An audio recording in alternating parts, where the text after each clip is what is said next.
Hey everyone, welcome to Victory Condition Gaming. My name is Doug. Today on the show, I'm so excited. I have Russ Morrissey from EnPublishing on, and he's going to be talking about Judge Dredd and the Worlds of 2000 AD, the RPG that's hitting Kickstarter in 3 days, right, Russ? 3 days? 3 days. 3 days. Yeah. 3 3 days exactly. I'm so excited to chat with him for a little while here. Before we begin, though, I would like to just ask for two things. One thing is, if you're watching this and you haven't subscribed to the channel, please consider subscribing to the channel. It's only because of folks like you that are tuning in right now to watch this. Am I able to have folks like Russ on to talk about all their awesome projects? So hit that subscribe button. Also hit the like button if you haven't already hit the if you've hit the subscribe button. And then the second thing I'm going to ask you is, if you're watching this, more than likely you're interested in the Kickstarter. So click on the Kickstarter link that's in the description of this video. Once it goes live, I'll have the link in the description. That's it. Now let's talk to Russ. Russ, thanks for coming on and chatting with me for a little while. Thank you for having me. Oh, I'm so excited. Like, I saw the announcement for your Kickstarter for Judge Dredd. I'm a big fan of the movies over here in the States. I'm going to be honest. I don't really know a whole lot about the comics.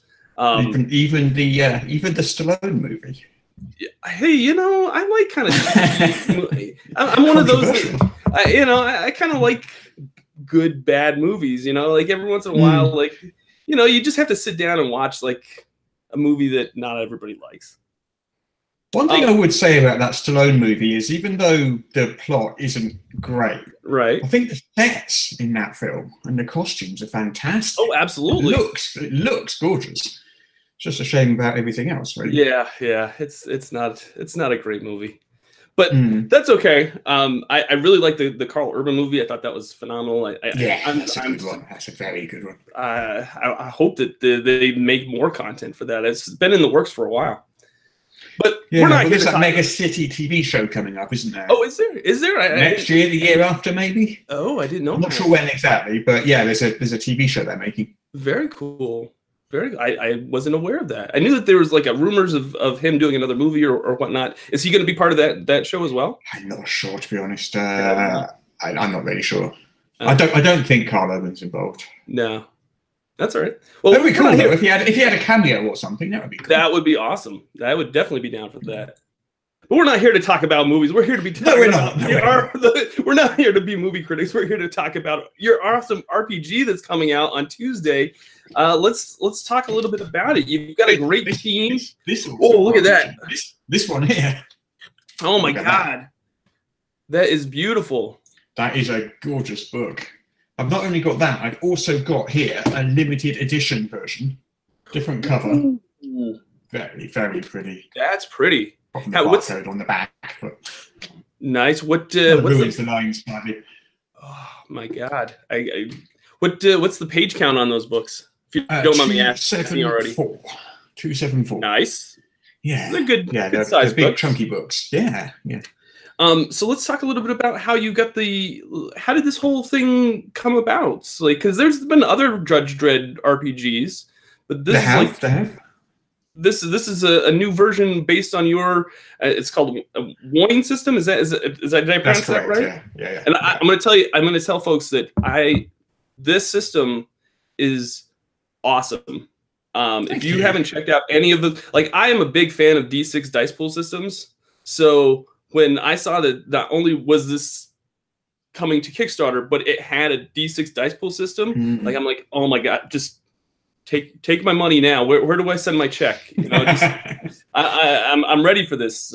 So yeah, no, I'm going to tell folks, if you really like D6 dice pool systems, go definitely check out all that wine books that Russ has put out. No, thank you. That's so really let's talk about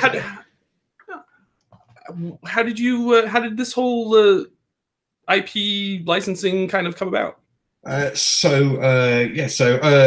Our business manager, Angus O'Branson, he knows the folks over at Rebellion, who is the company that owns Judge Dredd in 2000 AD and does all the comics. They do computer games, all sorts of stuff.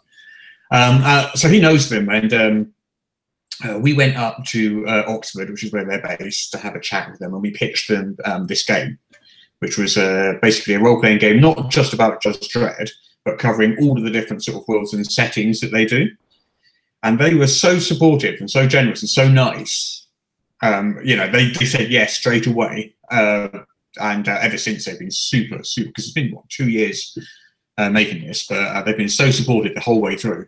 Yeah, so we went up, had a meeting with them, pitched to them, you know, what we wanted to do. 2 weeks later, I think it was, we signed a license, started work.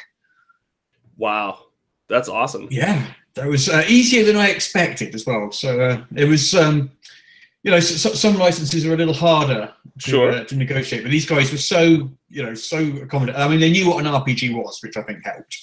You didn't have to do the initial, like, this is what a role-playing game is, and all that sort of thing. They knew what we were talking about, and that really helped.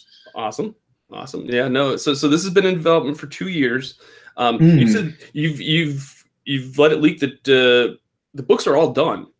Like they're ready to, you're just looking to get this printed, and you're looking for your publishing costs. Is that that's pretty basically much yeah. Basically, we're talking a print run. So as soon as the Kickstarter ends, once the funds clear, we look at how many people have backed it, put in a print run for that number of print run order for that number of copies of the book. Done. So everyone should be getting their copies like very, very, very shortly after the Kickstarter ends. Wow, that's great. I'm excited. I love when Kickstarters, like when Kickstarter creators just kind of have done all the legwork and they've really kind of minimized that whole wait. There's nothing worse. Yeah. There's nothing worse than backing a Kickstarter and then having to wait like a year and a half for your product. Yeah. Like, I mean, sometimes you even forget that you backed it, don't you? Exactly. Although I find that's always kind of fun when suddenly something arrives. But that's and you've forgotten you backed it, and it's like past you bought future you a present. Absolutely.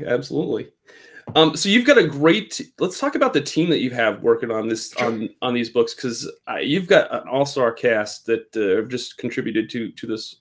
Can you let us know who's been working on this with you? So we've got I think the main writer is a guy called Darren Pierce, who's worked on lots and lots and lots of things. He's quite a prolific writer in the RPG industry. He's written for Doctor Who. He's written for Lone Wolf, all sorts of stuff. Nice. So he's been a 2000 AD fan since he was a kid. So when we first contacted him, I mean, we already knew him, but when we first approached him and said, "Look, are you interested in writing for this line?" He was so excited. He was on board straight away. Didn't have to persuade him at all. He was so excited. That's and I'm awesome. really pleased to say that everyone involved in this, because they're such big 2000 AD fans, everyone is so excited to be working on. You know, it's like a dream come true. It's like the sort of thing you never imagine you're going to do when you're a kid. Sure. That 20 years later, you're going to be working on a 2000 AD tabletop RPG. It's fantastic. I can't imagine what that must be like. You know, it's just, when you can like be a part of that world that you've been a fan of for so long. Like exactly. Like that's just going to be such a huge honor. Yeah, I mean, I think it must be like that for some of, you know, the people who work on the sort of Star Wars games and the Star Trek games and all this sort of stuff. It must be amazing just to get those licenses and just start working on it. Sure. That's great. Now, you have this. The core book is all set to go. It's 276 pages, but this is like, it's not just the core book that you have ready for print, right? There's some other. There's like another supplement book and some other materials that you're looking to publish with this Kickstarter. So we have here. I will warn you that the cover has changed since this copy arrived, so it won't look exactly like this. However, that is the Robot Wars. It's 100 pages. As you can see, it's crammed full of stuff. This is we're going with this sort of adventure / source book model. So there's two adventures in here. One is the sort of Judge Dredd Judge adventure, which kind of follows the stories from the comics, and one is an adventure for perps and civilians called Saving Matt Damon Block, and it's dealing with the entire sort of robot wars within one mega block, and just how some perps and civilians kind of like handle it within those confines, knowing that the judges can't come to help because the judges are out on the front lines dealing with the robot revolution en masse on the streets of Mega City 1. And of course, that's half of the book. And then the other half of the book is like a robot source book. So we've got more rules for robot player characters, look at robots' roles in society, all sorts of sort of crunchy sort of gaming materials which players can use in their games. And at the back, we've got a bunch of, robot monsters and stuff ready to be thrown straight into your games, as you can see there. Yeah, so we're going with this sort of half adventure, half source book kind of thing. So for each of the major story arcs, that's what we'll be doing with it. Awesome. So you've got other books that are planned for this license. Yeah, already being written is we got Luna 1 is already being written. There is The Cursed Earth is pretty much written now, and then we're just basically going to go through Dredd's chronology and just take each major storyline as it comes, one at a time, in order. Because one of the things about Judge Dredd is that the character ages in real time. So from the 1970s right up to now, every year in the real world that's passed, the character's aged a year. Oh, that's great. And Mega City 1 has moved on 1 year. So events that happen in Mega City 1, like for example, right now in the chronology we're doing in the Robot Wars, there's no wall around the city. Like Mega City 1's sort of famous for having this big wall. It's not there yet. That comes later, in a later storyline. So we've been working through the entirety of his chronology over a series of source books, just like this one. Oh wow, that's awesome. Yeah, it's a lot of work ahead of us. Yeah, absolutely. All right, so we've got some questions. I'm actually going to tell folks, if you're watching this and you have any questions for us, please put them in the chat, and we'll feed them in as we go along. Let's see here. Let's see. Realm of Darkness says, "Hey, Russ, fan of Wine here. Player in Dragon's Blood." I think that looks like Caleb. Awesome. Then Shadowcat asks, "Can we ask what the goal options are, please?" The gold options? I don't. Would it be for the Kickstarter? Do you just the pledge levels? Yeah, let's talk about. Yeah, we can talk about the pledge levels. Let's talk about the. That is my notes. I don't know if you have. I should have asked you that before we came on. I haven't got it up in front of me. Give me 1 sec. Yeah, I can get that. No problem. Okay. Some folks, they don't always have their pledge levels set ahead of time. We still, and they might change. We're just frantically messing around with spreadsheets at the moment, getting more and more sort of shipping quotes and more print quotes and things like that in. So these are subject to change. So what I won't do is give specific numbers, but I'll give some sort of ballpark figures. Let me just call that up. 1 second. Slow internet, good timing, excellent. Has to be, isn't it? Right, so down at the sort of lower end, where we're looking at probably 20 quid or so, we've got the PDF option, which is going to get you the core rulebook. That probably won't change. Then the core rulebook itself, we're probably looking at the £35 to £40 range just for the core rulebook. Okay. I'm not sure what that is in dollars. That's $40, $45. I'm not sure. Yeah, it depends on the. Yeah. Does that include the PDF as well? If folks back for so everything we do physically, if you buy it physically, you get a PDF. Okay, excellent. So then, what have we got then? So then, if you wanted the the core book and the Robot Wars, so if you wanted that, you'd be looking at sort of £55, £60 roughly. Okay. If you wanted a full package, which is that and that, and I haven't got it right in front of me, but the GM screen and possibly one other item, but I can't confirm that's going in quite yet because there's one last thing to do on it. Then you will be approaching the £100 mark with the, sort of the full set there. And then if you throw in the special edition, that's obviously going to come to quite a bit more. Sure. Excellent. So that's the basic pledge levels. Nice. Yeah, I think that's it's always nice when now the GM screen, does that have charts and all that on the back of it? Does it got information? Yeah. So on the GM's facings, I actually do have one, but that's all right. If you don't have it handy, don't worry about So on the GM side, obviously, we'll have a big preview of it on the Kickstarter itself. But I'm looking at it right here now. On the GM side, obviously, it's got loads of handy charts and things. There's a random chart if you're on patrol to sort of like randomly call up a random crime that the players can do. Nice. All the usual sort of skill difficulty charts, that sort of stuff. On the players' side, we've actually put some player useful information. Oh, okay. Rather than just a picture. In a lot of Dredd games that I've played in the past, players often stop to look up what the typical sentence for a crime is once they've arrested a perp and they want to know, oh, well, we're going to give them 30 years in the ISO cubes or just 15, who knows? They stop and they start paging through books, and it kind of holds the game up a little bit. So we've put that on the player-facing side of the GM screen. Oh, nice. So that players can see it right there. Additionally, on the player-facing side of that screen, you've got all your stats for your lawmaster and the stats for a lawgiver. Just there, just facing you, just because they're so commonly used that, you know, why not just have them there on display rather than people looking them up constantly? Sure. No, I think that's great. That's a really smart move.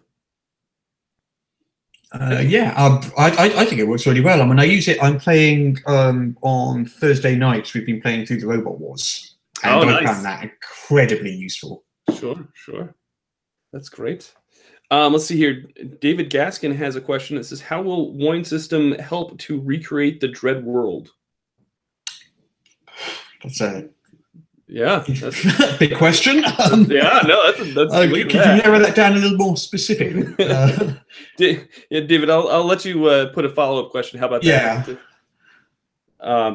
So let's talk a little bit about. I do have one question that comes from Roll to Play podcast. It's like the general question that we always ask. And if you haven't checked out Roll to Play podcast, check them out. They are a great actual play podcast. They do all sorts of role play questions. Ken always, whenever he's on, he always asks our guests or his guests too. Would you say that your system is ideal for one shots or campaigns? A campaign type game? Both. I've done both with them. I think I have too. I mean, obviously, I was going to answer that, but I honestly, I've done both with them. Using the system, not playing Judge Dredd, but last year I ran it was about a year long, probably 9 months to a year, a sort of Traveller-esque, Firefly-esque kind of freewheeling space campaign with a bunch of players on a ship, just traveling from planet to planet, just trying to make a living. Doing a bit of bounty hunting and stuff like that. And the advancement system in what's already new, I'm quite fond of, because it's quite a sort of incremental advancement system. So players can literally gain something small every single session, rather than having to sort of wait a month to get your next level, like you might in a sort of level-based system, for example. Sure. So yeah, I've done that. But I've also I did a Judge Dredd one-shot. In this book here, we've got a chapter which is just filled with sort of one-shot ideas. So each of them are basically a one-page adventure. Oh, nice. So it kind of leaves you to flesh out the actual details. But the one that I ran, it was just last week, was called The Brotherhood of Darkness. And the spoilers, I suppose, coming up. But the mayor's son had been kidnapped by some mutants and taken out into the Cursed Earth. And it took us 3 hours, maybe 4 hours. So the judges sort of did a little bit of investigating, questioned a couple of witnesses, tracked down a couple of witnesses and questioned them, travelled out into the Cursed Earth and rescued the mayor's son, all in sort of like 3 or 4 hours of play, and that worked really, really, really well. Nice. I love when folks just kind of give you like a little adventure seed, and then kind of let the GM kind of take the yeah. Let's see. Shadowcat says the screen with the sentencing is a very good idea, as well as the stats for the lawmaster. So at lawmaster and the lawgiver. So Shadowcat is very thinks that was a great system as well. Well, thank you, Shadowcat. And Realm of Darkness says Wine works for one shots and campaigns. I've played in both with the system. Excellent. So a lot of Wine love on this chat. So it's awesome that folks are some familiar faces in that chat too. So I'm glad that I was able to get you on, because it looks like a lot of folks are big fans of your system, which is great. Because like I said, I think your system definitely has that great. It's it's not entirely like story driven, and it's not really it's not real crunchy. It's that good medium part of role playing, like where it's kind of in the middle there with some crunchy bits you can use if you want to, sort of thing. Is the way I like to see it. So you can turn up the dials and get a bit crunchy if you really want to do that, and if you don't, you know, just move swiftly on. Absolutely. No, I'm like I said, I'm a big fan. I love D6 dice pool systems. So yeah, I'm just really excited. So the Kickstarter is live. Is all set to go. You're just gonna hit that live button on Tuesday. You got so 5 p.m. my time on Tuesday, which I guess is what, you're 5 hours behind me, are you? So be roughly midday for you. Yep. Yeah, that's not too bad. That's a good so that goes live Tuesday evening, and then I think I leave the house and try not to look at my phone repeatedly. I can't imagine. Like I've had a whole bunch of other Kickstarter creators on the show, and the stress level that everybody must go through for the length of their campaigns just has to be. I find it hard, to be honest. It's such a roller coaster. It really is. Like that first day is always a big high, and then the last 2 or 3 days they're always really exciting. But there's this bit in the middle which is, you know, not an awful lot's happening. You know, people are pledging, but it's not like the beginning and the end of the thing. Right. And you know, you get these peaks and these troughs in the middle, and they can be such a roller coaster to ride. You know, one day you're on cloud 9, the next you're thinking, oh no, why is nobody backing my Kickstarter? Which brings me to the question: How long is your Kickstarter going to go for? 32 days, I think it is. 32. Okay. Yeah, what we wanted to do was make sure we hit everyone's payday. So we figure 32 days, that's like 1 day over a month. Sure. Everybody's payday hopefully would have sort of fell in within that, because we don't want someone to miss out just because they're still waiting for payday. That would be a shame. So that way hopefully everyone will get a chance. Shadowcat says, I think this will be funded very fast. I hope so. Yeah. Absolutely. I guess we'll find out next week, but I certainly hope so. Now, the other question that I have for you is, you said that you're going to take all the pledge levels and whoever backed, and you're just going to hit the go print this many copies. Are you going to have any copies available afterwards in case you have? Yeah, you have. I guess I know that the funding is for a print run. If folks miss this Kickstarter for any reason at all, are you going to have any sort of way for them to pick up the books afterwards? We will have to see. Nothing is fully decided there yet. Okay. Right now, we're just focusing on this one thing. You just want that. Okay. No, that's a good question. You know, we'll see where we are once we fulfilled this Kickstarter, which obviously will take a little bit of time after it ends, but very quickly. Then we'll look at where we are and decide what we're doing then. Nice. Once you've got the books in people's hands and they're just raving about how great this game is. And of course, our priority will be our backers once that Kickstarter ends. They're the most important people in the world. Before we worry about anything else, we're getting the books into their hands, and then we'll worry about everything else. Preach it, Russ. Preach it. There's no chance you're going to suddenly see this book in the shop before you've got your Kickstarter reward or anything like that, because I've had that happen to me before, and that's frustrating. Oh, really it's very frustrating. I'm so. You're hitting all these things that I love to hear when folks. Well, you see, I've had quite a few Kickstarters myself. I know what the things are that are really frustrating on the other side of it, and I've run sort of several myself as well. So it's not my first rodeo. So I kind of hopefully know what I'm doing this time. No, you do, and people, I've backed other projects from you, and you have a great, you do a great job of communicating. You do, even after the Kickstarter ends, you keep people informed. So it's not like I kind of worry that I over communicate sometimes. No, I mean, I think I'd rather have that than there's nothing worse than backing a Kickstarter, having it end, and then hearing nothing for ages. Silence for months. Like that that makes me so angry. But yet during the Kickstarter campaign, there seems to be an update every single day. But then, and I understand that folks are busy and it's tough, but Well, with ours, that's not really going to be an issue because it's going to be fulfilled so quickly that it won't really matter whether or not we say anything because you'll have your books in your hands. Sure. We're going to do it as soon as that thing ends. We're off. How what's your expected delivery date on what are you when you launch the Kickstarter? What's your goal for a delivery date on this project? So the Kickstarter ends. Then there's a 2-week period while Kickstarter collects funds. Right. After that, we'll probably give people about 2 weeks to give us their addresses. Okay. Because that is the one thing that can delay it. Obviously, if you don't answer the address survey quickly, obviously we can't send a product out if we don't know where to send it. I've got a Kickstarter that I did like 4 years ago, and occasionally on Kickstarter it will pop up that someone's finally just provided their address, and I'm like, oh my god. So that we'll give people about two weeks. There will be stragglers after that, and unfortunately for them, it might take a little longer to get their books. But about 2 weeks. Stick the order for the print run in. The printers have said it's probably going to be about 4 weeks to print and ship the books. Then. Okay.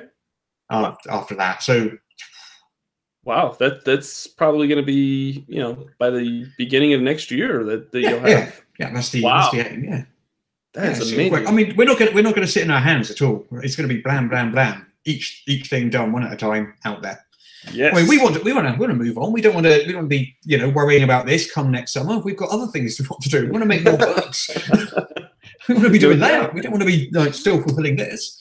Absolutely. So this will be done. It will be done. We'll be moving on. Awesome. More 2000 AD books to write. That's right. Yeah. Okay, so David has this follow-up question. This is, how will the rules help to give the players and GM that feel of playing Judge Dredd? All the weirdness and fun of a Dredd world. Are the rules designed to be fast-paced and encourage role play? They are designed to do both of those things, yeah. So all right, I'll briefly describe what the core mechanic of What's Old is New is for those that don't know. So okay, yeah. It's very, very, very simple. So when you're attempting a task, you roll a dice pool and you're just trying to hit a target number. So you might be rolling, 4d6 trying to hit 12 or something.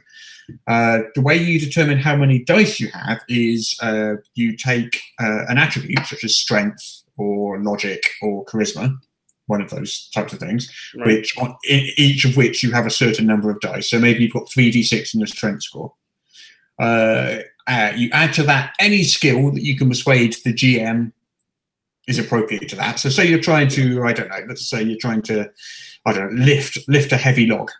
The GM would ask you to roll your strength, which is say 3d6, and you go, oh, I've got 2d6 in carrying as well. And the GM would go, yeah, sounds good to me.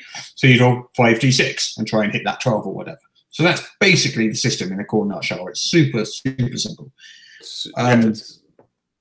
It's great. It's great for, I think it's great for folks that are just trying to learn, that are new to the RPG, hobby, and folks that have been in it for years. I think it's like I said, it's that great mix of mechanics and so the fun effect of that is because you can mix any attribute with any skill, the players get to be kind of creative with it, and that's kind of where the role-playing side sort of starts to come in. And when people are starting to combine strength and engineering, or charisma and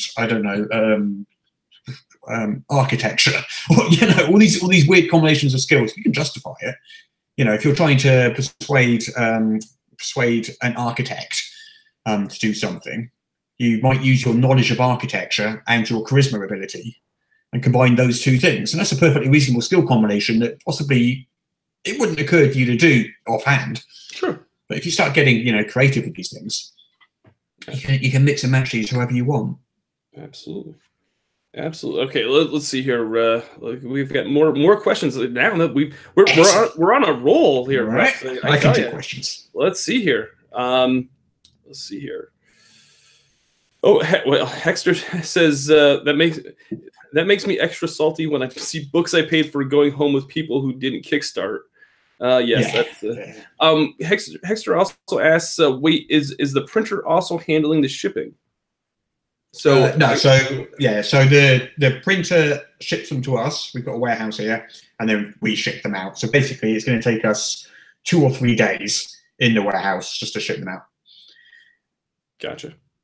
Yeah, we'll basically be sitting in there in this warehouse for eating pizzas and packing boxes for 2 or 3 days. Well, depending how many we get, of course. I mean, you know, if we only get 100 backers, we'll probably do it in an hour. But you know, we'll see. Yeah, well, I think you might have a little more than 100 backers. I hope so. I certainly hope so. Shadowcat says, "Will there be a Strontium dogs as well dog. Following, yep. Strontium dog. Strontium dog, yeah. Yeah. So I can't. Judge Dredd. Yeah, I can't confirm which we're doing yet. Okay.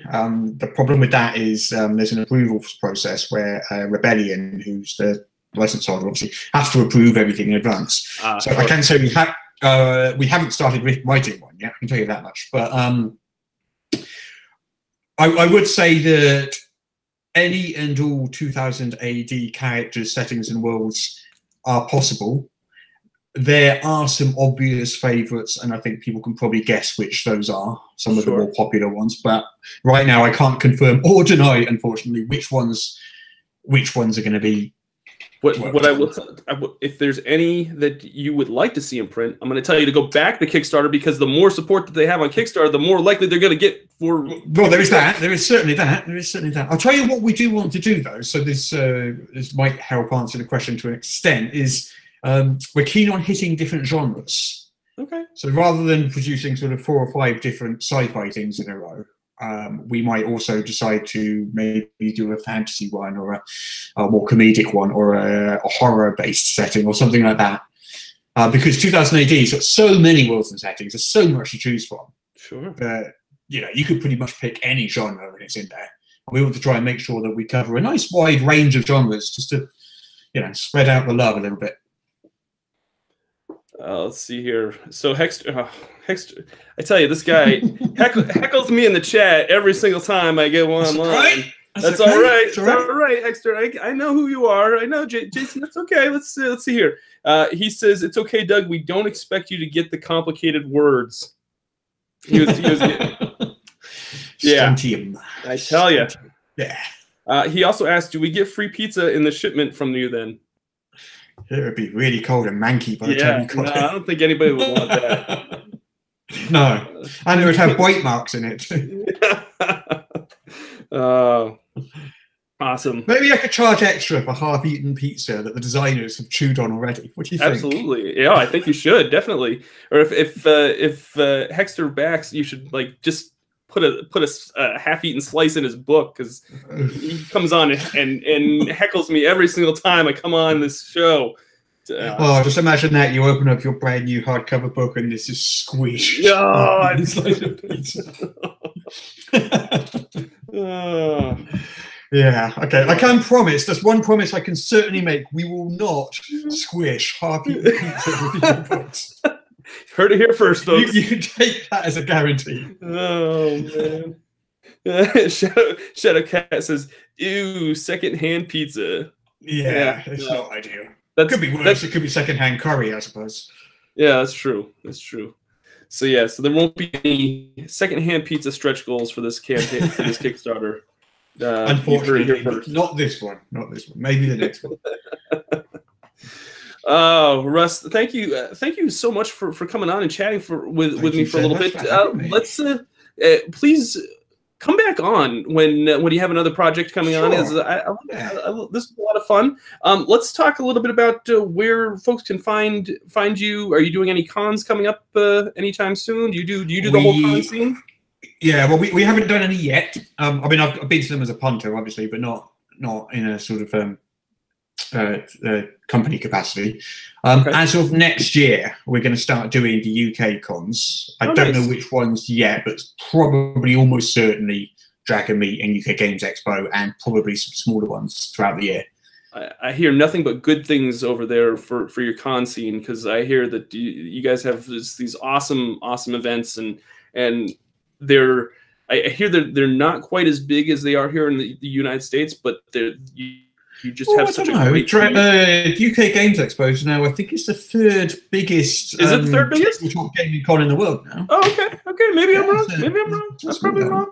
Dragon Meet's a bit smaller. Yeah, I guess that's what the one that I was thinking about, because I know I have the Modifius guys on every once in a while, and they say that that's just a great like intimate show. Like it's like at that big feel, but yeah, it's still kind of small. Well, the Modifius guys, yeah, they run Dragon Meat, don't they? So yeah.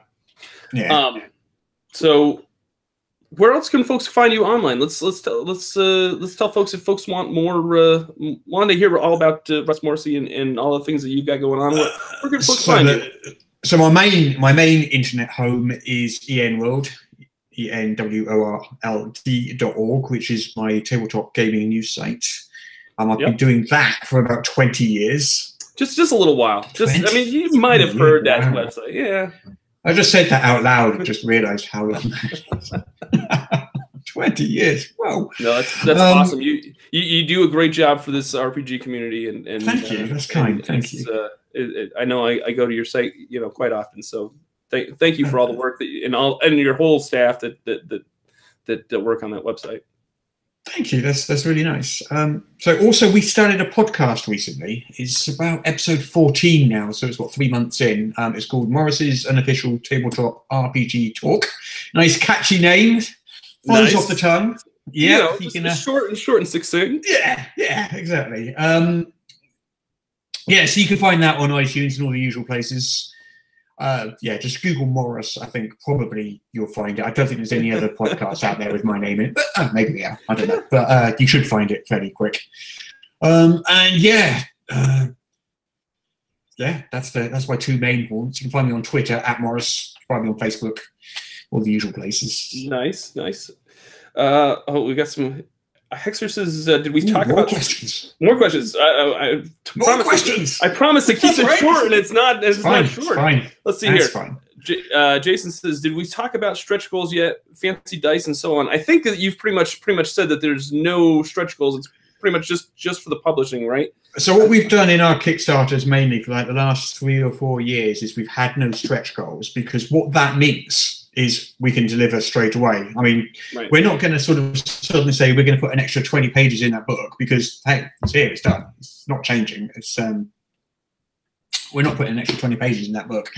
We do actually have a couple of stretch goals, but they're easy ones that we can actually deliver straight away. One of the really nice ones I like is a 6-month live stream show. There's a team of guys who've been live streaming for a few years. They're very good at what they do. They currently live stream, at least the GM, is a guy called Wax Steven, who runs The Warped, what's on his new show, plus a whole bunch of other ones like 5th edition and a superhero one on Friday nights and stuff. He's really, really good at what he does. He's got a cast together. They are hoping that we reach that stretch goal and can afford to pay them to go ahead to hit, they are ready to go, to hit the go button on this 6-month live stream show. And I am hoping we manage to do that one, because that will be awesome. Nice. That's great. I love it. I love it when there's like some sort of content after, a Kickstarter, just kind of keep folks, immersed into the game, because I think it's really important. Yeah. So it's nice, simple stretch goals we can deliver straight away, and that one, like I said, it's ready to go, and it's quite a reasonable stretch goal as well. It's like, I think there's a reasonable high chance of us reaching it. Absolutely. So Hexter asks, what's the name of the Kickstarter account so I can start following you on Kickstarter? Probably, I think it's Morris, I expect. Let me check. Yeah, Morris. Morris, okay. Yeah. 90% of everything I do, just look for Morris, MORRIS, and you'll probably find me. He also says, OS, because I like to keep this family. He's that guy, and he capitalized THAT. Like, you didn't realize that you were the Emerald guy. Yeah, that would be me. Yeah. For all my sins, that's me. Let's see here. Also, he has one more comment that says, "I like Kickstarters that don't just start making up stretch goals at random." Yes, I will agree with that. I love the fact that a lot. I think that's one of the biggest mistakes that Kickstarters do. People see they see the total going up, they start getting excited, they start promising things that they haven't really planned properly. I'm not saying everyone does that. Most people, you know, most people plan their Kickstarters well in advance. Some people, yeah, they do, and they start promising all these things without really thinking through what it's going to take to sort of deliver on them. And 2 years later, they're still thinking, oh God, I've still got to start this book I promised for the $36,000 stretch goal. Oh, you know, we're not doing that. Yeah, everything's planned in advance. There's nothing being left to chance. That's awesome. Yeah. All right, that's gonna do it for us. I told Russ it would take about 30 minutes. We've gone to 40, so you get a bonus 10 minutes, folks. Wow. I want to thank Russ for coming on. I want to thank everybody that tuned in live and watched. If you like I said, if you like this video, please give a like down below. Also, go back to Kickstarter. I'll put the link to the Kickstarter in the description of this video once it's live. And go check out Judge Dredd and the Worlds of 2000 AD, the role-playing game, on Facebook. There's a Facebook page, so go like it. There is. Can I just remind everyone, Tuesday the 25th at 5 p.m. UK time is when the Kickstarter launches. And that will be or whatever time that is for you. Noon for us here on the East Coast of the state. Yeah, about that. Yeah. There's if you go to Worlds of 2000 AD RPG.com, isn't it? There's a countdown there as well, and an awesome trailer, which is fantastic. I love that trailer. Nice. So have to watch that trailer. But there's a countdown there, which will count down to the minute of launch. Awesome.